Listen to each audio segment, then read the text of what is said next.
The 1,600 kilometers of sandy beaches, the long chain of these tall mountains, in addition to the vast fields, make the 2.3 million kilometers square of Algeria's surface, and thus the biggest country in Africa.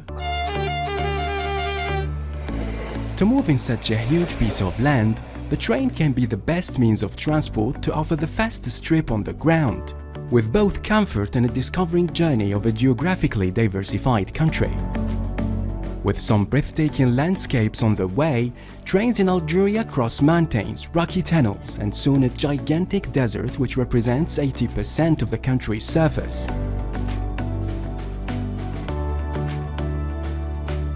In the distant past, many civilizations and colonizers wanted to settle in Algeria. They built roads depending on the means they had at that time. And in 1862, the first 50 kilometers of railways were inaugurated in Algeria, marking the beginning of a network of railroad lines used by the French colonizer initially to control the Algerian territory. 100 years later, the existing railways back then was in an advanced state of wear and tear. The majority of this network was made up of narrow lines with a speed ranging between 20 and 60 kilometers per hour.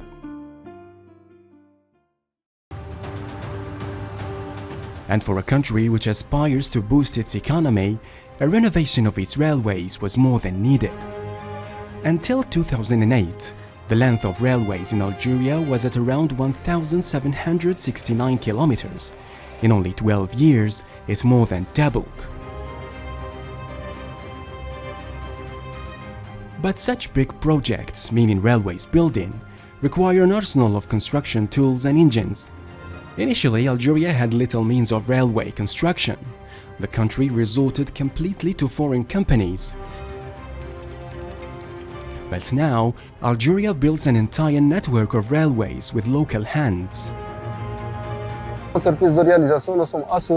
As a public works and construction company, we assure the realization of working drawings on the ground. And to assure this, we realize embankment works as well as earthworks. For the earthworks, they are divided into two parts. First is the preparation of the ground, in addition to excavation works. For the embankment works, they are divided into three phases. The first one is preparing the ground, the second is the stripping, and thirdly comes embankment works. How do we assure the embankment works? They are realized layer per layer, geotechnically and geometrically. The geometric step is realized by a topographer, and the geotechnical phase is realized at the laboratory.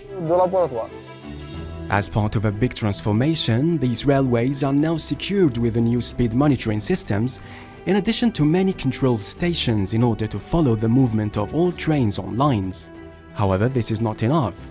After all, railways need trains to be useful.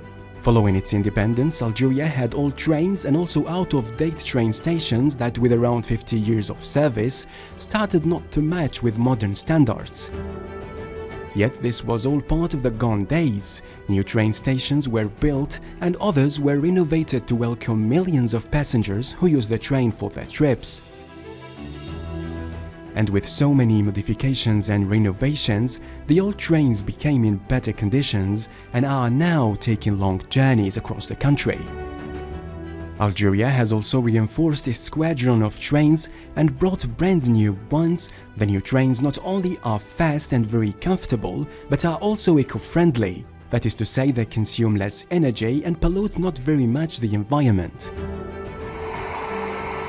As of today, more than 40,000 trains circulate in Algeria per year, transporting around 43 million people, which is around the same number of the population of the country. At the same time, trains contribute massively in the Algerian economy. The SNTF, which is a national Algerian rail transport company, carries 4 million of merchandise every year as well. At the moment, Algeria's economy is growing, and so do the trains' networks. As part of the 2,300 kilometers of railways being constructed now, the south of Algeria is a priority for the local authorities. The Algerian desert has big economic gains for the country. Algeria's ambition went even further and decided to launch a mega project, consisting of a very long railway lines linking the north to the south. These railways will cross a giant desert, which is a vast area covering the south of the country. The landscape there varies from one place to another. The area, called the Getaway to the Desert, stretches from east to west and is more or less a stony desert. A bit further inland in the central region of the country, the spot is composed of sand dunes fields and includes some mountains. The third area is located in the southernmost part of Algeria.